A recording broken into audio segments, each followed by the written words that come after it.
Bismillahirrahmanirrahim. Assalamualaikum warahmatullahi wabarakatuh. Alhamdulillah, alhamdulillah ala ihsanihi wa syukurullah wa taufiqi. Asyhadu an la ilaha illallah wahdahu la syarika lahu ta'ziman li sya'ni wa asyhadu anna Muhammadan abduhu wa rasuluhu ala ridwani. Allahumma shalli alaihi wa alihi wa sahbihi wa ikhwani. Alhamdulillah, kalian kita semuanya bisa bermajelis dalam keadaan tidak kurang suatu apa, sehat, diberikan kecukupan, diberikan apapun yang sampai sekarang Allah berikan. Nikmat Allah begitu banyak, bukan hanya banyak tetapi juga terus menerus. Maka kita bisa hanya bersyukur. Termasuk yang kita syukuri adalah kita bisa ngaji seperti ini.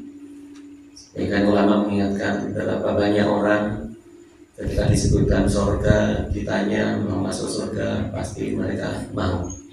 Tetapi persoalannya adalah mereka tidak mau menempuh jalannya.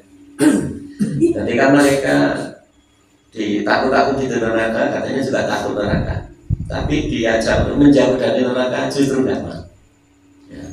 Mereka benar ketika Jibril dulu diperintahkan Allah untuk melihat surga dan neraka.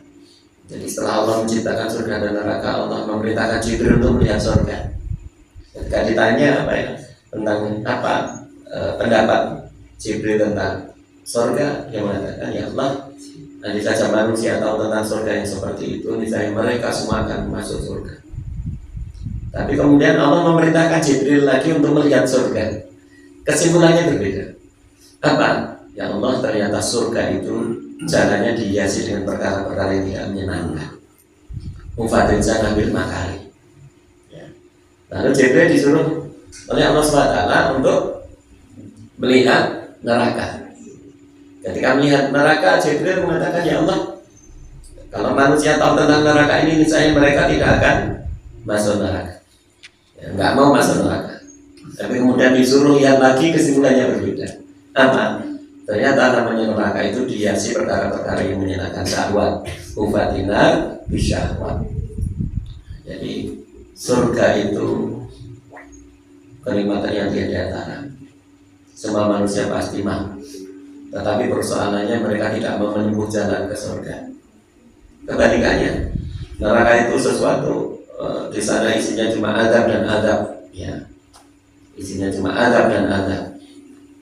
Tetapi pada kenyataannya banyak manusia diajak menjauh dari neraka itu enggak mampu. Ini ya saya maka kita diberikan taufik seperti ini, bisa ngaji. Ini di antara cara kita untuk menempuh jalan menuju surga. Malam hari ini kita melanjutkan pembahasan Qaidul Arba yang kita ketemu 6 bulan yang lalu. Ya kan? Karena saya cuma pekan kelima, gitu kan?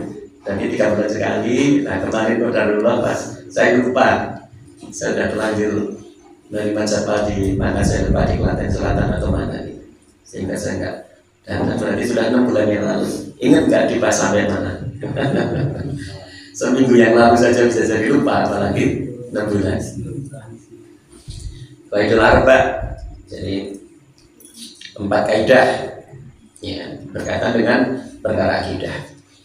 Nah, dulu sudah kita baca di Muqaddimah mu'allif atau saya Muhammad bin Abdullah At-Tamimi awali juga dengan Bismillahirrahmanirrahim. Nah, ingat ya, kenapa beliau setiap menulis kitab selalu diawali dengan Bismillahirrahmanirrahim. Itu diantaranya adalah itu niru Al-Quran. Kemudian yang kedua, menjalankan sunnah Rasulullah SAW. Karena Rasulullah ketika memerintahkan katib, carinya, bukan tulisnya itu, tulis surat-surat untuk dakwah, juga diawali dengan Bismillahirrahmanirrahim. Gitu. Di samping itu juga tabarukan. Karena sesuatu yang tidak diawali dengan Bismillah atau Basmalah, itu nanti sedikit berkahnya. Maka Rasul mengatakan kullu amrin bibalin. Abdalu bi bismillah wa huwa amta. Jadi yaudahu bi bismillah wa huwa amta. Sesuatu yang tidak diawali dengan bismillah maka sia-sia. Ya. Atau dalam lafaz lain itu wa huwa aqta, terputus. Maknanya apa? Ya sesuatu kalau tidak diawali dengan bismillah itu nanti terputus. Apa yang sering kita sebut bismillah itu nanti ada 2 sebenarnya. Pertama basmalah, yang bunyinya adalah Bismillahirrahmanirrahim.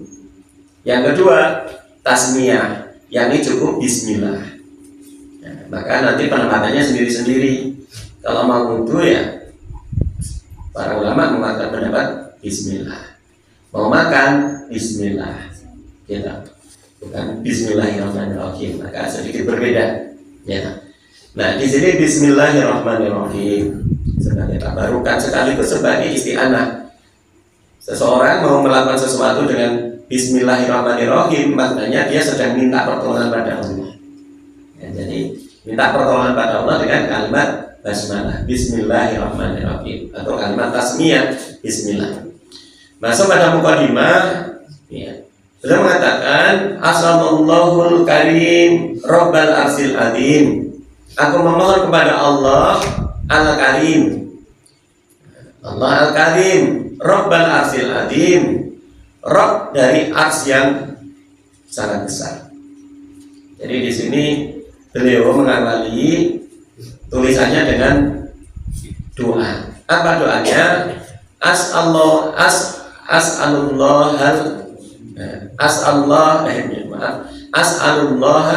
al-karim. Jadi kalau dibaca ya as'alullah al-karim. Aku mohon kepada Allah al-karim yang maha mulia. Ya, maka orang kalau disebut yang dimuliakan, yang mulia itu al-mukarram. Jangan al-muharram ya. Sebagian MC kalau nyebut orang yang mulia itu kepada al-muharram, salah. Yang benar al-mukarram. Ya. Allah memiliki sifat mulia, al-karim, al-karim, Rabbal arsil azim. Ya. Allah itu Rabbul alamin. Jadi kalau dalam Al-Fatihah Allah itu disebut, kita menyebutnya apa? Rabbul alamin. Jadi Tuhan segala. Kalau Tuhan nggak enaknya, ya Rabb, ya Rabb, Rabb untuk semua makhluk, semua alam. Ya. Nah, di sini disebutkan Allah itu Rabb bagi siapa? Al-arsil azim, Rabb ars yang besar. Kenapa di sini disebutkan? Kita nyebut Allah sebagai Rabbnya siapa saja boleh. Ya, Rabbul malaikah boleh nggak? Allah itu Rabbnya malaikat. Allah itu sebagai apa? Rabbun nas. Allah sebagai apa? Rabbnya manusia. Boleh. Itu Allah itu Rabb bagi semua makhluk. Antum sebut satu-satu boleh. Tapi kenapa? Ya, di dalam hadis itu sering Allah disifati dengan di samping Rabbul alamin, kadang-kadang disebut sebagai Rabbus samawati wal ard, ya kan? Sebagai Rabbnya apa? Rabbus samawati wal ard, Rabbnya langit dan bumi. Dan yang paling hebat lagi disebut sebagai Rabbul arsil azim, sebagai Rabbnya ars yang besar. Kenapa bumi tidak disebut besar? Padahal bumi besar nggak? Besar. Langit besar nggak? Besar. Tapi makhluk Allah yang sering disebut dengan apa? Di sini ditempeli status besar, ya adalah ars. Karena ars itu makhluk Allah yang paling besar. Jadi ars itu makhluk Allah paling besar.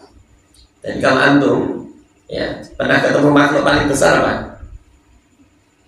Jangan pernah ketemu makhluk paling besar apa? Pak Daroji pernah ketemu makhluk paling besar apa? Wajah kecil loh. Apalagi gajah simbol mati. Kecil tapi besar katanya. Besar tapi kecil. Sudah tapi belum. Jadi ternyata genetik. Allah Ta'ala bisa. Nah, gajah kecil loh. Ada lagi yang lebih, yang pernah jangan temui, tahu petok makhluk yang lebih besar dari gajah. Ada langit itu. Ya dari jangan ketemu langit kan? Langit itu besar. Karena ujungnya aja kita nggak tahu. Tapi sebesar-besarnya langit, itu baru langit pertama, nanti ada langit kedua, ada langit sampai ke-7. Sebesar apapun langit, sebesar apapun bumi ini, tidak dibanding dengan makhluk Allah yang namanya ars, nggak ada apa-apanya. Dalam satu riwayat Ibnu Mas'ud menyebutkan langit yang 7, bumi yang 7 digabung jadi satu, dibandingkan dengan makhluk Allah yang namanya kursi saja itu, langit bumi semuanya itu hanya seperti gelang dilempar ke padang pasir. Berkoyo gelang dilemparkan padang pasir itu. Apa gelangnya itu? Bumi dan langit semuanya itu cuma kayak gelangnya aja, Pak. Kalau dibandingkan dengan kursinya Allah, kursius sama wati wal gitu kan? Kursinya meliputi langit dan bumi. Nanti kursi itu lebih besar dari langit dan bumi. Kursi jangan dibayangkan dinglek ya. Kursi itu makhluk Allah yang lain, bukan dinglek. Gitu. Kemudian kursi dibanding ars lebih besar ars lagi. Karena kalau tadi bumi seperti gelang dibandingkan apa? Seperti dibandingkan kursi yang seperti padang pasir, lah kursi itu dibandingkan dengan arsnya Allah itu seperti itu lagi, hanya seperti gelang dilempar padang pasir lagi. Maka ars itu makhluk yang sangat besar. Maka sering dalam hadis kita menyebut Allah apa? Kebesaran Allah itu ada Robnya ars yang besar. Makhluk paling besar saja itu cuma makhluknya Allah. Ars yang merupakan makhluk paling besar saja cuma makhluknya Allah. Apalagi cuma kita yang kecil-kecil kayak ini. Cuma kita itu kalau kita sing sok-sok do gemede-gemede itu kita seberapa aja kan? Iya kan? Di YouTube kita ada orang di taman untuk menggambarkan seperti apa tata surya.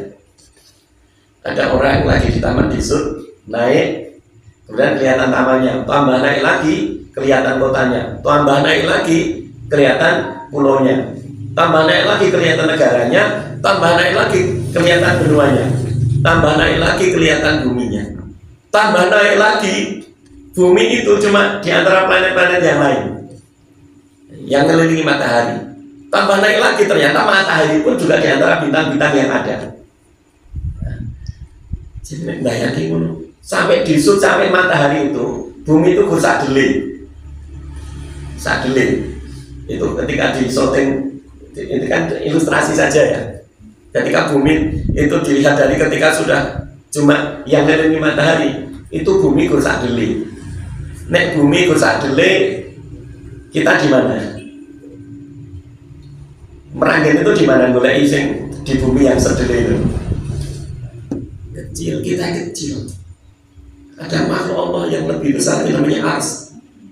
Tapi meskipun ars itu sebesar apapun, itu hanya makhluk Allah. Lebih besar Allah lagi, maka Allah kita sebut siapa? Allahu Akbar. Maka di sini penulis ya, dia mengamalkan perintah Rasulullah. Allah itu memiliki nama-nama yang baik, maka berdoalah. Bukan perintah yang bahkan dalam ini ayat Allah SWT. Asmaul Husna fad'uhu biha. Allah itu pemilik nama-nama yang baik, maka berdoalah dengan menyebutnya. Jangan ndonga biasanya berikut nyebut-nyebut Asmaul Husna dulu, enggak. Nah, jangan ndonga biasanya berikut Allahumma Rabbana, tambah ini aneh betul. Mana nyuwun doa nyuwun rezeki. Nah, meskipun jenengan yang doa nyuwun rezeki, Allahumma urzuqni, boleh. Ya Allah kalau nyuwun rezeki sah, baik. Tapi jenengan kersa nambahi yang lebih baik. Nah, ya Rozak, ya kan? Ya Rozak, ya Ghani, ya Dzul Quwwatil Matin, ya Rozak, ya Dzul Quwwatil Matin, urzuqni. Nah, ditambahi. Maka di sini dikasih contoh oleh penulis apa?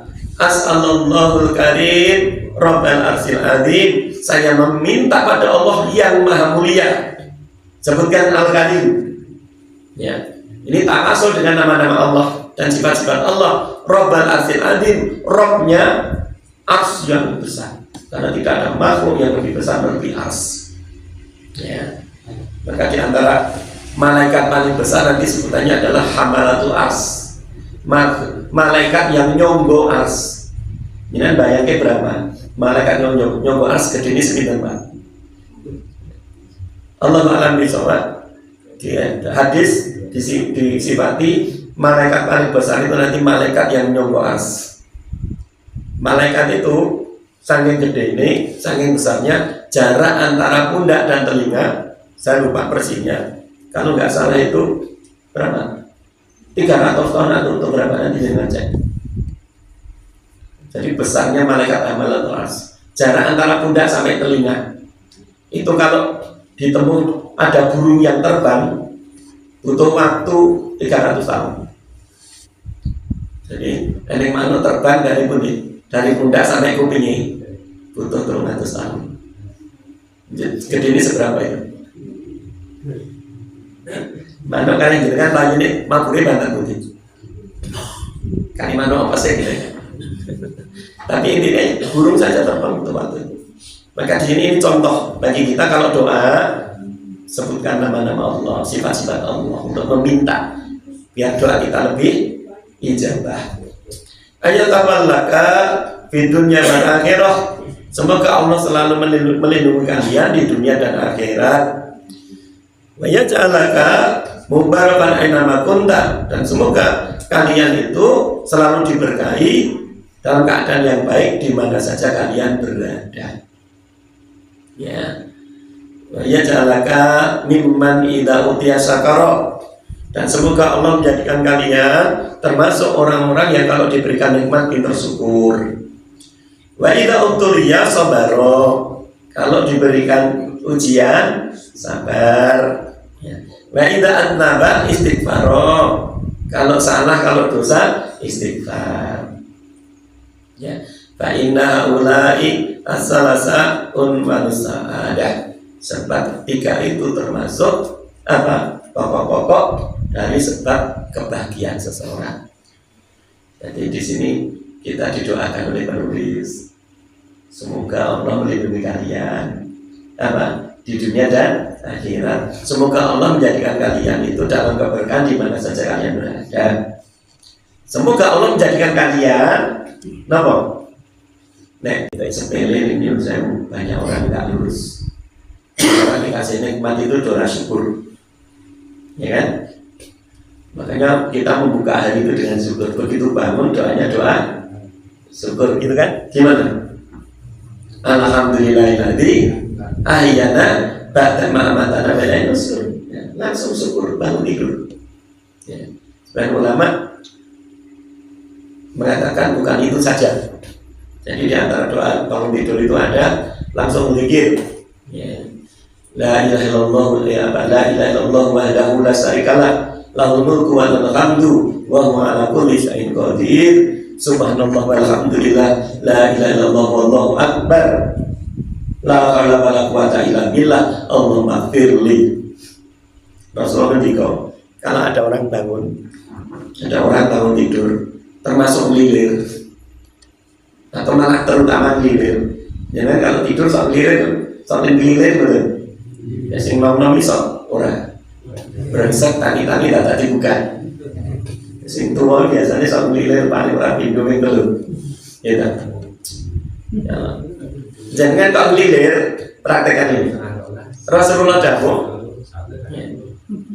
Kalau kita ada orang kok lilir, berarti juga termasuk bangun. Itu zikir ini. Ya. La ilaha illallah wahdahu la syarikalah, lahul mulku wa lahul hamdu wa huwa ala kulli syai'in qadir. Subhanallah walhamdulillah, la ilaha illallah wallahu akbar, la haula wala quwata illa billah, Allahumma firli. Maka dia akan diampuni dosanya. Atau kalau dia minta apa saja, Allah kabulkan. Sehingga dengan kalau pengen doa yang mandi, ngelilir langsung zikir, langsung dulu. Jadi ngelilir jangan hanya sekadar menakik mulu, ngelilir zikir ini tidur lagi, dan itu harus kabul. Ya. Udah apa itu? Udah apa? Tinggal rangkaiannya saja selesai lupa. La ilaha illallah wahdahu la syarikalah, lahul mulku wa lahul hamdu wa huwa ala kulli syai'in qadir. Kemudian apa? Subhanallah walhamdulillah, la ilaha illallah wallahu akbar, la haula wala quwata illa billah, Allahumma firli. Ditambah doa yang lain, dimaafkan dosanya, diampuni dosanya, dan namun dikabulkan permintaannya. Ada riwayat lain, dalam riwayat dikatakan juga kalau mau tidur wudu dulu. Mau tidur wudu dulu, nah nanti pas ngelilir doanya mandi. Kalau mau tidur wudu dulu kan. Nah, dibiasakan mau tidur wudu dulu. Ya. Syukur sholat kita dulu, jadi kebiasaan sebagian sahabat. Tapi ada orang pulang pun turu wes miten malam malah gak tahajud ya mas. Kalau langsung tahajud mau naik dayu, nggak apa-apa silahkan. Gitu ya. Jadi di sini 3 disebutkan sebagai sebab kebahagiaan. Ini kita nggak usah cari kemana-mana. Sekarang orang cari bahagia, cari ketenangan itu kemana-mana. Healing, piknik. Sehingga itu piknik atau piknik. Ya, pakai G atau pakai K. Piknik atau piknik. Ya. Piknik itu tak pikir-pikir, kalau pikir saya pikir kalau pulang cuma capek. Kontak duit. Gitu. Saya sangat disuruh ngeter ke piknik. Saya bilang, "Nendro YouTube baby." Parantritis bio. Itu untuk YouTube biasanya ada parantritis rasa ada kan kalau ketok YouTube malah dari atas naik sampai sana gue bisa belok pinggir. Kalau parantritis kan iso disentuh air asik. Ya terus itu kalau kita tidur. Nggak jadi gitu ya. Ini madhabnya nggak suka piknik. Ada orang yang madhabnya suka piknik itu enggak saksi dong nggak piknik. Ya monggo. Itu sendiri-sendiri. Ya. Tapi maksudnya ternyata kebahagiaan itu nggak perlu cari jauh-jauh. Kalau menurut saya Muhammad At-Tamimi di antara sebab kebahagiaan itu 3 ini. Dikasih nikmat syukur, wes bahagia. Dikasih ujian sabar, tetap bahagia. Dosa segera istighfar dan koreksi, tetap bahagia. Semua dengan dibanding nikmat syukur. Ada iman di Klaten itu. Gading Klaten Yesus. Mas Yasir itu senior Mas Rustam, temannya Anton. Itu lulusan pintar bahasa Arab, insya Allah ya. Ngaji yang bagus. Itu tak suruh ngaji itu enggak. Jadi bukan tak suruh ya, belum senior. Jangan ngaji mas, kosong komentar moyo-moyo lagi mulai ngaji. Enggak. Dia cuma punya majelis itu satu di daerah Ngolodono, dari mana? Karangdowo sana. Itu mantan-mantan preman-preman dia majelis sama dia. Dan situ Cacaman begitu ngaji sama dia, alhamdulillah. Nah, tapi itu toh pengajiannya cuma itu toh. Ya. Tapi dia itu dakwah dengan cara ini, dia bikin komunitas, alhamdulillah. Bikin grup WA, ngajari syukur orang. Jadi bagaimana grup WA itu setiap orang nanti tiap hari itu diajari syukur. Jadi memang itu grup WA nanti cuma kadang pokoknya hari ini anggota grup harus nge-share atau bikin status isinya alhamdulillah. Paling enggak sehari 3 kali. Ya makan alhamdulillah. Di foto makanannya sama tulisi alhamdulillah. Diupload. Itu kalau nggak salah ini sudah kan sekarang WA itu maksimal anggotanya berapa? Kalau dulu kan 300 ya. Kalau nggak salah itu sekarang sudah ada 13 batch atau berapa? 13 anggota grup ya penuh. Saya ngajari dia, jadi ngajari apa? Cara bersyukur. Apa? Grupnya dinamakan Alhamdulillah 01, Alhamdulillah 02. Sekarang kalau nggak salah sudah Alhamdulillah 013. Alhamdulillah 13. Itu anggotanya kok. Bikin cara cerdas dakwah. Ngaji gini paling yang datang berapa?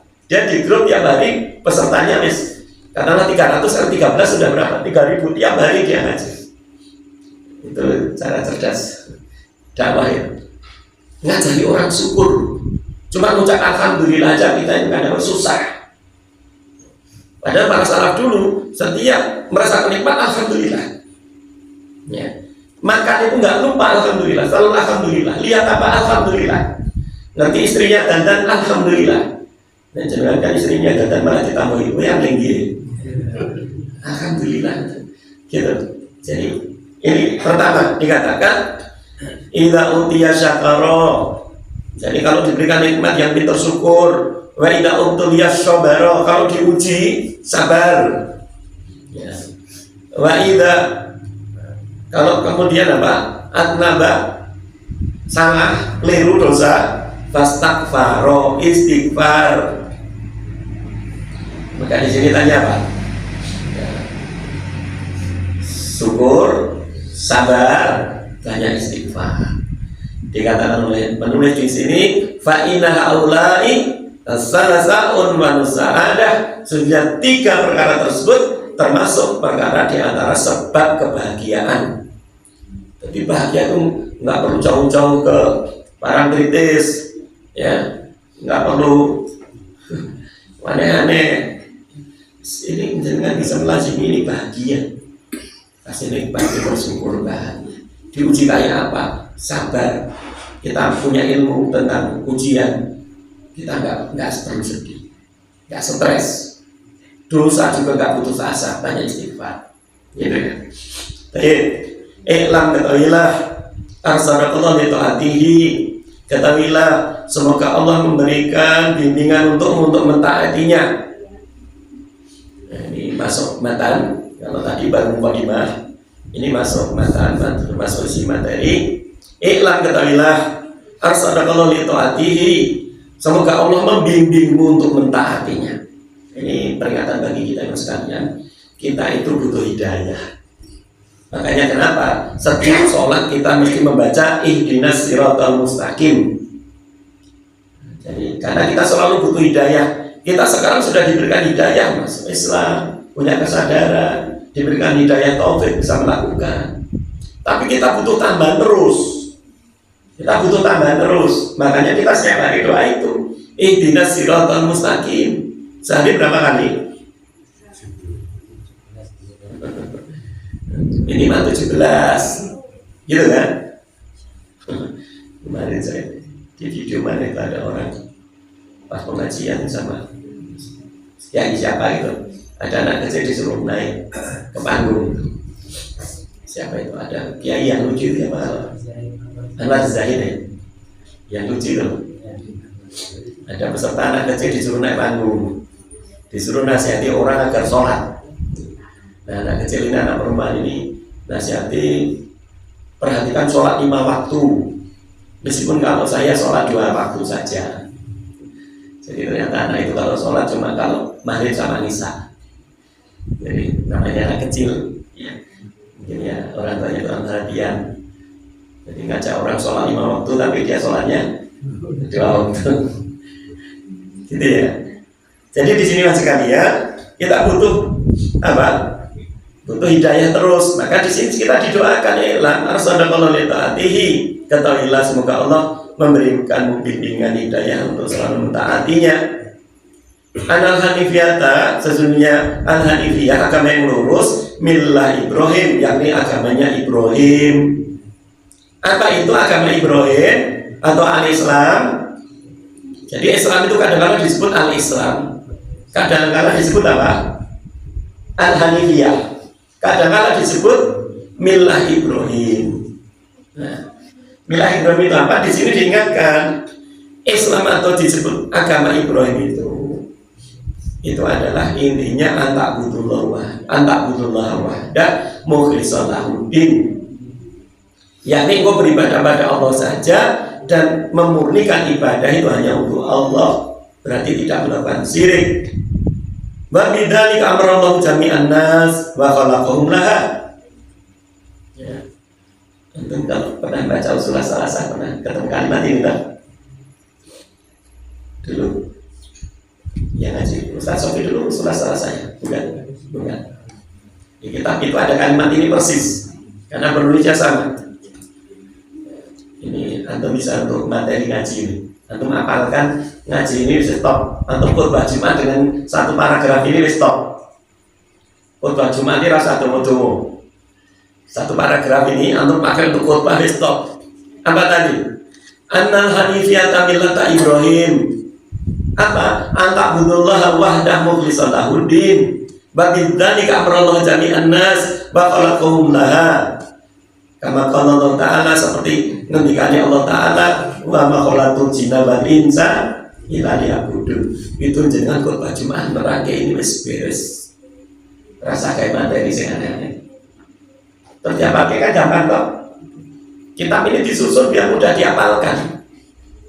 Makanya kalau bisa kita seperti metodenya para salaf dulu. Apa? Al-fahmu qoblal hifzi. ba'dal hifdi. Al-fahmu ba'dal hifdi.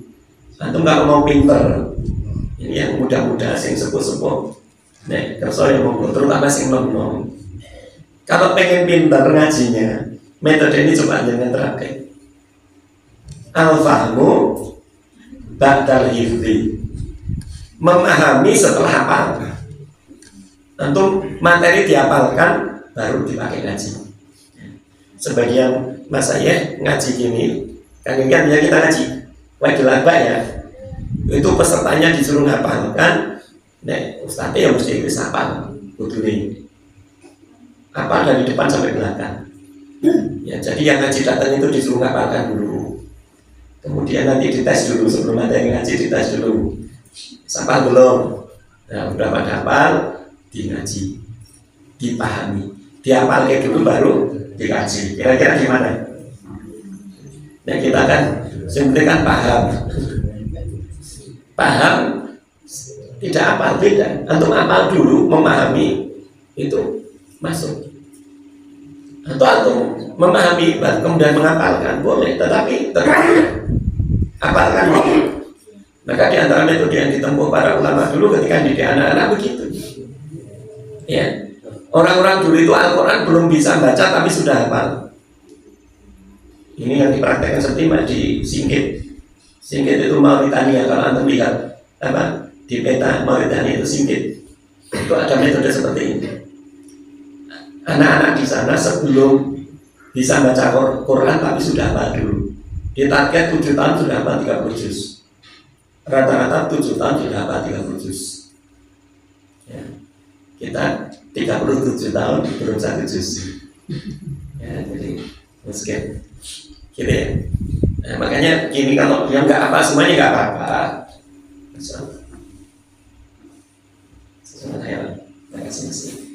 Gitu ya. Ini terutama yang khotbah, bikin materi khotbah itu nggak usah aneh-aneh. Yo nek pengen gampang, 1 ayat. Yo temanya apa? 1 ayat, 1 hadis, kon ulama beres kasih kesimpulan. Atau ngambil matan-matan kitab kayak gini, 1 paragraf terakhir selesai. Seperti ini kan gampang. Annal hanifiyata millata Ibrahim, anta'budullaha wahdahu mukhlishan lahuddin, wa bidzalika amrallahu jami'an nas wa khalaqahum laha. Kama qala ta'ala wa ma khalaqtul jinna wal insa illa liya'budun. Gampang toh, langsung apa gitu. Jadi diingatkan, Islam atau disebut milah Ibrahim itu intinya beribadah pada Allah dan memurnikan ibadah, berarti tidak melakukan syirik. Kepada yang demikian ini manusia, semua manusia diperintahkan, semua manusia diperintahkan untuk beragama Islam. Maka kalau di sisi Allah tidak ada istilah kebebasan agama, nggak ada. Nah, manusia silahkan orang bikin kata-kata nanti tanggung jawab sendiri-sendiri itu kebebasan agama. Kan orang sering mengatakan kebebasan beragama. Ada nggak di hadapan Allah kebebasan beragama? Ada nggak? Nggak ada. Orang harus masuk Islam. Itu ada kalimat la ikraha fiddin. Makanya kalau baca dalil jangan dipotong begitu. Kalau la ikraha fiddin itu sudah wakoh belum? Apa? Belum apa? Belum. La ikraha fiddin qad tabayyana rusdu minal ghayy. Iya kan? Bahkan selanjutnya apa? Wa may yakfur bitaghut wa yu'min billahi wahdahu mukhlishan lahuddin. Apa? Faqad istamsaka bil urwatil wuthqa lam fisama laha. Jawab. Berarti bukan la ikraha fiddin. Itu tidak ada paksaan dalam agama, tapi sudah jelas kebaikan itu dari keburukan. Barang siapa kufur pada tauhid dan beriman pada Allah saja, dia telah berpegang pada tali yang kokoh yang tidak akan putus. Berarti kalau tidak begitu, ya tidak. Gitu loh. Berarti kalau tidak beriman pada Allah, ya, tidak kufur pada tauhid, tidak beriman pada Allah, berarti dia tidak punya pegangan yang tidak putus tali. La ilaha illallah. Atau ada yang pakai dalil, katanya kebebasan beragama itu dalilnya apa? Di surat Al-Kahfi ayat berapa? 29 ya. Gimana? Adalah bagaimana? Wa qulil haqqu mirabbikum. Ya kan? Faman syaa falyu'min, faman syaa falyakfur. Antum baca jangan selesai situ. Itu belum selesai. Karena diartikan gitu kayak ada kebebasan beragama di hadapan Allah. Katakanlah yang hak itu dari Tuhanmu. Barang siapa mau beriman silahkan, mau kufur ya silahkan. Enak gak Pak itu Pak? Nek gelem imano, nek ra gelem ya kafiro. Berarti bebas gak? Nek sing baca sampai situ bebas, tapi nek jenengan lanjut ke gimana? Gimana? Inna atatna lidzalimina naron ala tabim surah dibuat dan seterusnya. Sesungguhnya bagi orang yang dolim, yang tidak beriman tadi, yang kufur tadi, aku siapkan neraka yang menenggelamkan. Berarti bebas enggak? Nek gelem ya imano, nek ra gelem ya kafir silahkan. Nek kafir dicepai neraka. Berarti bebas enggak? Itu kalau ada orang tua gini, wis karepmu. Nek wong tua nganti ngomong wis karepmu. Itu aslinya ngasih kebebasan apa ngancam? Ngancam. Jadi ini anak wong tua ngomong wis karepmu cah. Itu bukan ngasih kebebasan tapi itu ngancam.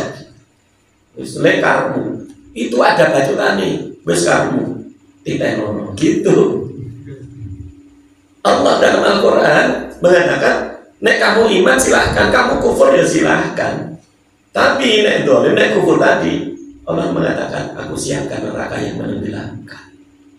Kepada agama yang lurus, kepada agama tauhid, kepada agama yang tidak ada syirik yang di Islam, itu semua manusia diperintahkan. Babi dzalik amrul jami'an nas. Semua manusia itu diperintahkan Allah masuk Islam. Maka Allah mengutus para nabi, para rasul agar apa? Menyeru manusia masuk Islam. Maka tidak ada di hadapan Allah itu kebebasan beragama. Nggak ada. Semua manusia diperintahkan masuk Islam. Nah, di Indonesia kita sering dengar tentang gitu toh, kebebasan beragama. Itu nanti tanggung jawab diri sih ngomong gitu. Gitu. Tapi di hadapan Allah nggak ada. Bahkan apa? Wa khalaqahum laha. Bahkan manusia itu dicipta untuk itu. Manusia itu dicipta untuk beribadah pada Allah dan menjauhi syirik. Itu yang terangkum dalam surat apa? Az-Zariyat ayat 56. Wa ma khalaqul jinna wal insa illa liya'budun. Ada ma ilah. Tidaklah aku ciptakan manusia kecuali untuk beribadah kepadaku. Jin dan manusia kecuali beribadah kepadaku. Paham ya? Nah ini masih pengantar, ya, masih pengantar. Nah, saya baca ini nanti ada penjelasan kapan-kapan ya, ada tabungan materi. Faida arafta, apabila kalian sudah mengetahui Allah khalaqaka li ibadatihi, Allah menciptakan kalian semua untuk beribadah kepadanya. Fa'lam, ketahuilah anal ibadata, sesungguhnya ibadah itu latus sama ibadatan. Sebenarnya ibadah itu tidak disebut ibadah illa ma tauhid, kecuali dengan tauhid. Ya. Jadi di sini jangan disebut apa lagi ini? Apa? Fa'lam anal ibadata latus sama ibadatan illa ma tauhid. Ya. Seperti apa? Dikasih contoh. Kama ana sholata, sebagaimana sholat, latu sama sholatan tidak disebut sholat ilama atau toharoh, kecuali dengan toharoh. Sama begini, ada orang sholat itu bahkan khusyuk, bacaannya panjang, tapi nggak wudu, sholatnya sah nggak sah, paham ya? Maka ini contoh Pak, dikatakan sesungguhnya sholat itu tidak disebut sholat, tidak dinamakan sholat kecuali dengan toharoh. Contohnya wudhu tadi. contohnya wudhu. Ya, sama orang ibadahnya kayak apapun, kalau tidak disertai tauhid, maka ibadahnya juga nggak sah. Paham ya? Nah, sholat kan gampang contohnya. Ada orang sholat tapi nggak wudhu, ya nggak sah. Maka sama orang ibadah apapun kalau tidak didasari tauhid, tidak bersih dari syirik, tidak sah. Ya. Kama ana sholatan la tusama sholatan ila ma'a tauhid. Fa idza dakhala sirku fil ibadati fasadat. Kalau dalam ibadah itu dimasuki syirik, maka fasadat, rusak. Kal hadasi, seperti hadas, idza dakhala fi taharati, seperti hadas ketika dia masuk dalam taharah, itu seperti itu. Jadi ini kaidah sebagai pembuka sebelum nanti kita masuk pada poin-poin qaidul arba. Selanjutnya nanti ada 4 poin. Ini baru mengenal. Barangkali saya sudahi dulu. Nanti kalau ada pertanyaan saya persilahkan. Ya. Sebaiknya antum matan beginilah. Yang jenengan sering kultum, sering ngisi khotbah itu sebenarnya. Atau kita ngaji, kalau bisa ngapalkan matan begini. Saya ngajar di Rosa untuk MBS Jatino, meskipun yang sering kosong karena Rabu sore saya sering ada acara. Saya ada cabang ngaji juga di beberapa ranting. Itu anak-anak tak suruh ngapalkan ini, berusaha meskipun ya ternyata suruh. Cak pondok kalau ngapalkan matan itu hanya lo lagi pondok ini matan itu selasa qaidul arba itu dihafalkan. Ya, gitu. Gitu, saya kembalikan mas diri. Assalamualaikum warahmatullahi wabarakatuh.